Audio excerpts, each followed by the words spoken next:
સર્વ સારસ્વત મિત્રોને મારા વંદન. મારું નામ જીતેશભાઈ વી ચૌહાણ છે. હું ભાવનગર જિલ્લાની પાલિતાણા તાલુકાની શ્રી લુવાવર પ્રાથમિક શાળાની અંદર પ્રાથમિક વિભાગની અંદર ફરજ બજાવું છું. ઇનોવેશન 2024-25ની અંદર મારું ઇનોવેશન છે પ્રેરણાથી પાંગરતું જીવન. આધુનિક સમયની અંદર શિક્ષણની સાથે મૂલ્ય શિક્ષણ ખૂબ જરૂરી છે.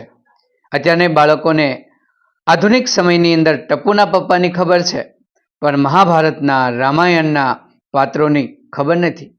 માતા પિતા સાથે કેમ રહેવું, તેમની સાથે કેવો વ્યવહાર કરવો, તેમનાથી પણ અજાણ હોઈ શકે છે.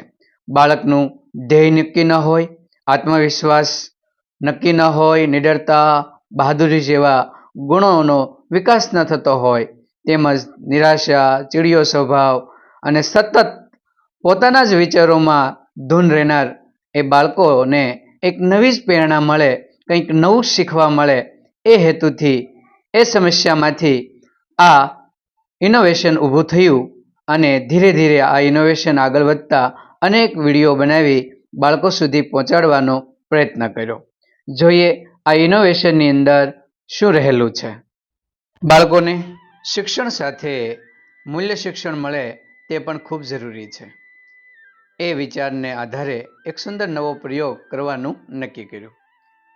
અલગ અલગ પુસ્તકોનો ઉપયોગ કરી, શાળા લાઇબ્રેરી હોય કે ઓનલાઈનના માધ્યમથી હોય કે અન્ય લાઇબ્રેરીનો ઉપયોગ કરી લગભગ 100 જેવા પુસ્તકોનો ઉપયોગ કરી આ વિડીયો બનાવવાનું નક્કી કર્યું અને તેનું નામ પ્રેરણાથી પાંગરતું જીવન આપવામાં આવ્યું. એ વિડીયોને જીતેશ ચૌહાણ નામની ચેનલ ઉપર અપલોડ કરવામાં આવ્યા અને ત્યાં એક નવું જ એક પ્લે લિસ્ટ બનાવવામાં આવ્યું, જેમનું નામ હતું પ્રેરણાથી પાંગરતું જીવન. હાલ તેના પર 674 જેવા વિડીયો હાલમાં અપલોડ કરવામાં આવ્યા છે. એ વિડીયોની અંદર માતૃપિતૃ ભક્ત શ્રવણથી માંડીને આધુનિક સમયના બાળકોની પણ વીરતાની વાત રજૂ કરવામાં આવી છે.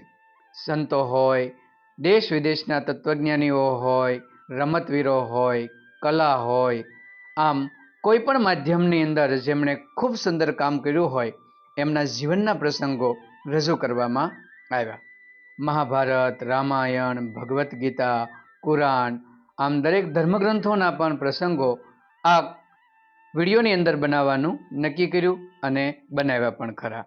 એ અર્જુન હોય કે શ્રવણની વાત હોય તો એની અંદર પણ સરસ મજાની ઇમેજ મૂકી અને વિડીયોનું નિર્માણ કરવામાં આવ્યું, જેમને કારણે બાળકો એમને સરળતાથી જોઈ શકે અને એ પણ 2 કે 3 મિનિટનો વિડીયો હોય અને એ પ્રસંગ એના જીવનમાં ઉપયોગી થઈ શકે તેવો પ્રયત્ન કરવામાં આવ્યો. એ અર્જુનની વાત હોય કે મહાભારતની અંદર રહેલા કોઈ પણ પાત્રની વાત હોય તે રજૂ કરવામાં આવી. પુરાણ સમયની અંદર ઋષિમુનિઓના આશ્રમ તેમજ તેમની નિષ્ઠા અને કાર્યથી બાળકો પ્રભાવિત થાય એવો પ્રયત્ન કરવામાં આવ્યો. દરરોજ જાન્યુઆરી 2023થી માંડીને આજ દિન સુધી નિયમિતપણે એ બાળકોના ગ્રુપમાં હોય કે ગુજરાતના સારસ્વત મિત્રોના ગ્રુપમાં હોય એ વિડીયો શેર કરવામાં આવ્યો અને બધાની પ્રેરણા અને માર્ગદર્શન નીચે સહકારથી એ વિડીયોના વ્યૂ પણ ખૂબ સારી રીતે જોવા મળ્યા અને બધાએ પ્રોત્સાહનથી માંડી અને આજ સુધી ખૂબ સારો સપોર્ટ કર્યો અને આ વિડીયોને એમના બાળકો સુધી પણ પહોંચાડવાનો પ્રયત્ન કર્યો અને વારંવાર કંઈ ને કંઈ સૂચન પણ આપવામાં આવ્યું. આમ અનેક પ્રકારના પ્રેરણાના વિડીયોને આધારિત બાળકોને ભારતના ભવ્ય વારસાની ખબર પડી, વિશ્વના મહાન વ્યક્તિની પણ તેમને ખબર પડી અને તેમને કારણે તેમાં રહેલા મૂલ્ય શક્તિનો વિકાસ થયો. બાળકો બોલતા પણ થયા, તેમના પરિણામો પણ આપણે જોઈ શકીએ છીએ. માતા પિતાને નિયમિતપણે પગે લાગતા થયા, તેમના પરિણામો પણ આપણે આગળ જોવાના છે કે જેમને કારણે એમાં પરિવર્તન થયું હોય.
જ એવો દેશ છે જેને માં કહેવાય છે.